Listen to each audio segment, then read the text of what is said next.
अपन संस्कृत में क्या पढ़ेंगे? संधि। क्या पढ़ेंगे? संधि। संधि कहते किसको है? दो वर्णों के परस्पर अथवा आपस में मिलने से जो मेल होता है उसको क्या कहते हैं? संधि कहते हैं। संस्कृत में संधि 3 प्रकार की होती है। कितने प्रकार की होती है? 3 प्रकार की होती है। स्वर संधि, व्यंजन संधि और विसर्ग संधि। स्वर संधि किसे कहते हैं? दो स्वरों के आपस में मिलने से होने वाले बदलाव अथवा विकार को स्वर संधि कहते हैं। स्वर है क्या? संस्कृत में क्या? अच है स्वरा। जो अच है वही स्वर है। अच प्रत्याहार में कितने वर्ण आते हैं? 9 वर्ण आते हैं। कितने आते हैं? 9 वर्ण आते हैं। जैसे विद्यालय, विद्या प्लस आलय।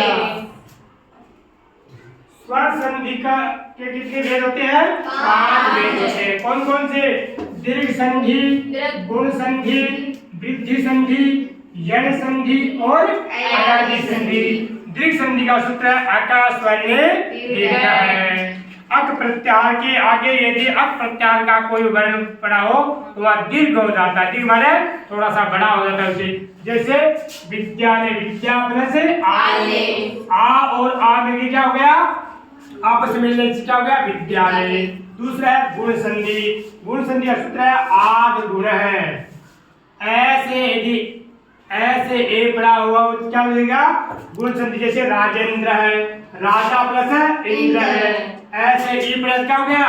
ए और ई को मिलके ए हो गया तो क्या हो गया? राजेंद्र है। तीसरा है वृद्धि संधि।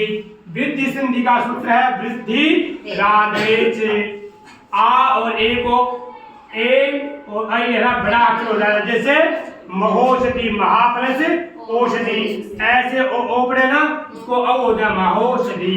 तीसरा है यण संधि। यण संधि का सूत्र है इको यणची। वहां लिखा इका स्थाने यण सा अचि। इक के स्थान पर यण हो यदि आगे अच प्रत्याहार पड़ा हो। जैसे मध्वरी, मधु प्लस अली। उ के और ए के क्या हो गया? उ को वह हो गया मध्वरी। आगे है जी अयादि संधि। 5 संधि कौन सी है? अयादि संधि। अयादि संधि का सूत्र है एचो अयवा यावा। एचो अयवा यावा। एचो अयवा यावा। एचो को क्रम से अय औ आय आव आदेश होता है। जो एक प्रत्याहार के जो वर्ण है ना उसको क्रम से आदेश होता है। अय आय और आव आदेश होता है। जैसे नायक है, नई प्लस अक है। नए में जो आई पड़ा उसको क्या हो गया? आय आदेश हो गया। ठीक है ना? तो नायक है। आदेश होता है शत्रुवद आदेश है। आदेश होता है किसी चीज को हटा करके।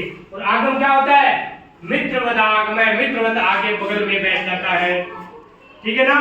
दूसरी आई व्यंजन संधि। व्यंजन संधि किसे कहते हैं? जब किसी व्यंजन का मेल किसी स्वर या किसी अन्य व्यंजन से होता है तो उसे उस मेल से पहले या दूसरे शब्द के वर्णों में जो बदलाव अथवा परिवर्तन आता है उसे व्यंजन संधि कहते हैं। जैसे इसी तरह वाक दान है, वाक विसर्ग संधि। कौन संधि है? विसर्ग संधि।